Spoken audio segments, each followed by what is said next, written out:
Put a little bit of the rub, nigga, I gotta be safe. Let's get to sports talk. It's the Philadelphia Eagles, who have overcome every odd known to man, defied all the odds, injuries and everything, and still won. I'm extremely confident in the Eagles because I have no reason not to. So in the break, before he came in here, he warned us. He's like, I got a presentation. I'm going to lay it out. So the only thing that you have proven is that sometimes the underdogs win. A lot, not sometimes with these Eagles. Now. We all know it's possible that an underdog could win. Is this one going to win? No. You talked about the Eagles team that won with Foles. That team was loaded. This is not the same team. This team has injuries in important positions. Has really essentially no playmakers at this point outside of a tight end and on the offense. It's the same thing. Both of this team got injuries. Seattle got all the running backs that's hurt. The Eagles got Alshon Jeffries that's hurt. Got Deshaun Jackson that's hurt. Aguilar that's hurt. They both are riddled with injuries. Even though Seattle got Marshawn Lynch back, but he's not the same guy. He's not the same. They all dealing with injuries. So I think this is going to come down to who had the football last or who could make the most plays. The offensive line is decimated, which is the strength of their team. They got past, and you're building up to beating the Cowboys team, which has been the most inconsistent team. Now you're trying to pretend like that's something a badge of honor, like beating the Cowboys is a big thing. Like, it was impressive that somehow through all those injuries and setbacks that coach and that quarterback and all those players who had to step up found a way to get to the place that they are now. But now you don't get to run off a bunch of wins against bad teams. You're in the playoffs. You have to play against playoff teams. People named Russell Wilson, and that man is cold. It's going to be a cold day in Philadelphia if they pull off this upset. I don't see it happening. And you have proven with your presentation that it is possible. I'm not saying it's impossible, but it's sure as hell unlikely. Listen. You brought up Emmanuel Acho. You brought up the fact he was my government name. I used it first. He used my government name. You bringing up stuff from 2017. That's right. 2018. That's right. The one thing I learned playing under the great Bill Belichick is none of those years matter, but this year. Okay. And here's what we're going to talk about as it relates to the Philadelphia Eagles. Everyone talks about Carson Wentz. Carson Wentz has been great. We all can say Carson Wentz has been balling. But I think we need some context to why he has been balling here. Because over the last month of the season, he's played the Giants twice, the Redskins, and the Cowboys. Okay, so hold on. Stop. He wanted to ask us questions. So you heard us. It don't matter who you play. Everyone put on pads like you do. Everyone put on your football pants one leg at a time, just like they do. It don't matter. Them are still NFL teams. They got NFL players over there. They got NFL players over here. It don't matter who you play. That's who you on your schedule. That's who you go play. It don't matter. You doubt a team. Y'all already doubted them, and they proved you wrong. Now y'all doubting them now. What would be the outcome? They beat Seattle, and then what y'all gonna say? Carson Wentz had 27 touchdowns and 7 picks. That is a good year. Y'all keep doubting this team, and they figure out a way because Carson Wentz is being the leader. It's not going to be an easy game against Seattle. Seattle's still a good team, still tough outing, so it's not going to be a cakewalk. You still got to go out there and get pressure on Russell Wilson, keep him contained to be able to try to win this game. But this is the problem. Everyone keeps talking about the teams they play. It don't matter. Everyone's in the NFL that they playing.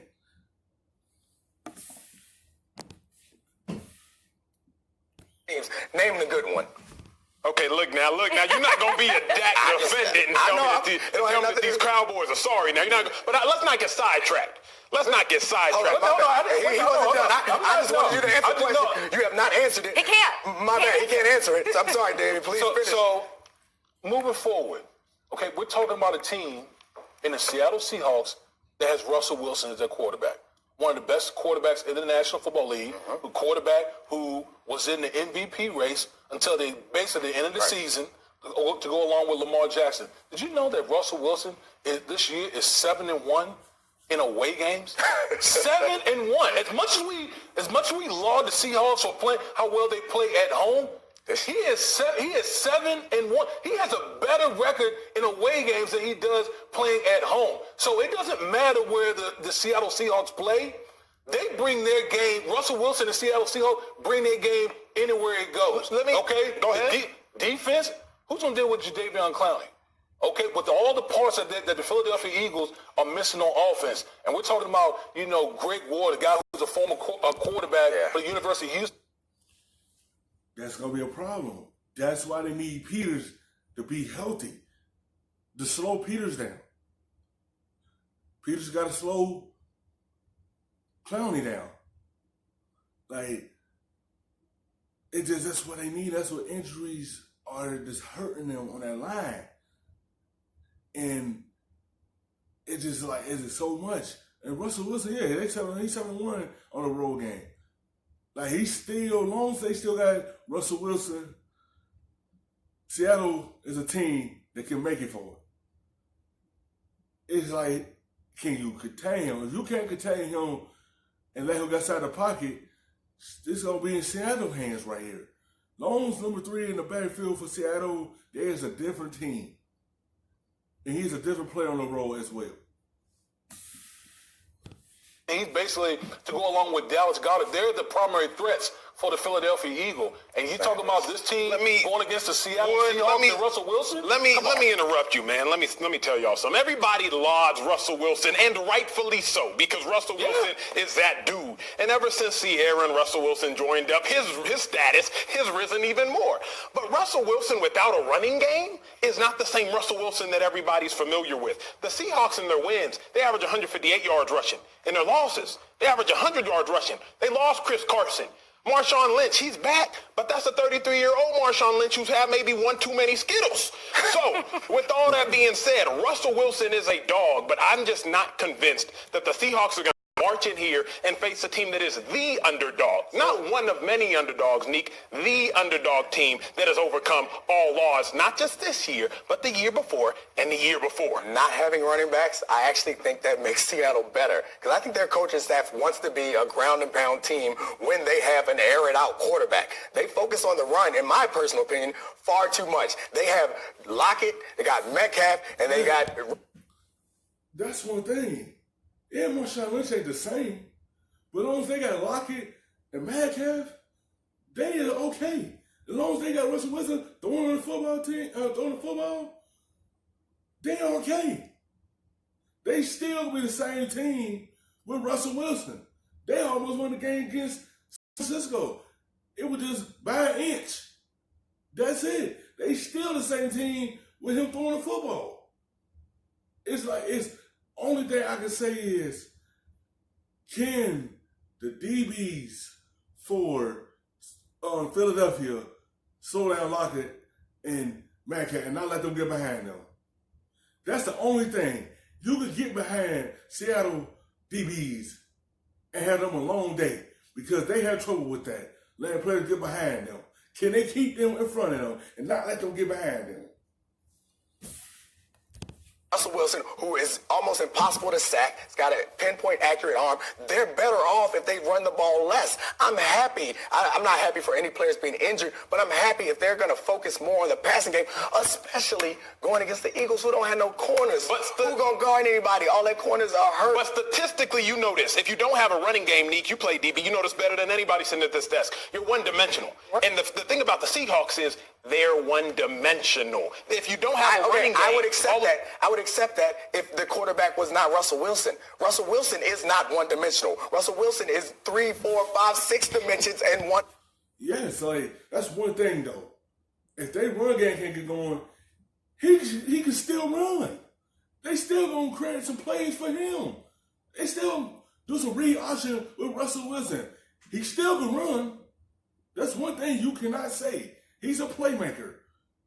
He ain't going to sit in the pocket and let the protection break down. He's going to go. He still can run. You still got to contain him, keep him from running, because he run is a different game for Seattle. player. He's not a regular dude. I agree with you. If I'm a cornerback, I'm terrified, or I feel much more comfortable if I know that they have to pass. We can call coverages for that, but they don't have to pass just because he drops back. He can run. He can break tackles in the backfield. He can scramble drill. We got deep balls. I would much rather play a team that has a pocket passer and a good running attack than a team with a man named Russell back there, taking up snaps from shotgun. Yeah, listen, I go back to Carson Wentz, who's been playing fantastic football the last month of the season. But how much can Carson Wentz put a team on his back against an opponent who has a quarterback situation that's just as good or probably even better, who has better personnel across the board with the injuries that the Philadelphia Eagles have going on in their roster? So again, I go back to, yes, Carson Wentz has been balling the last month of the season, but you also got to look at why he was balling. The opponents that. It don't matter who he was playing. Everyone keep aiming at that. He don't fix the schedules. That's how the schedule came out.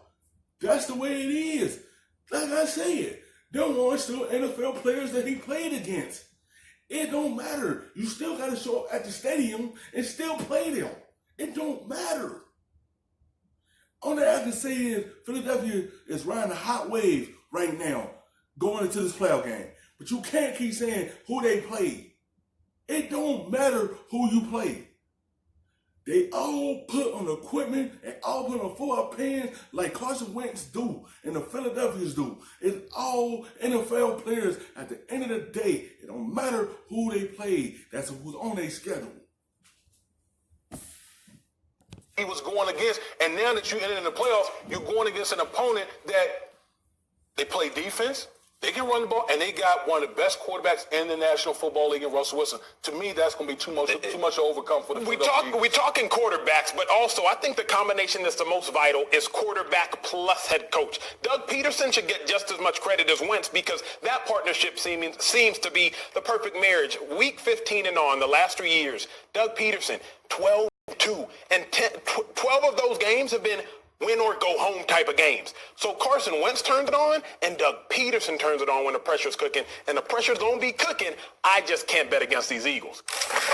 Thanks for watching ESPN on YouTube. For more sports highlights and the best, stuffing them shits in the safe. Got me a spot out the way. Nigga just trying to be safe.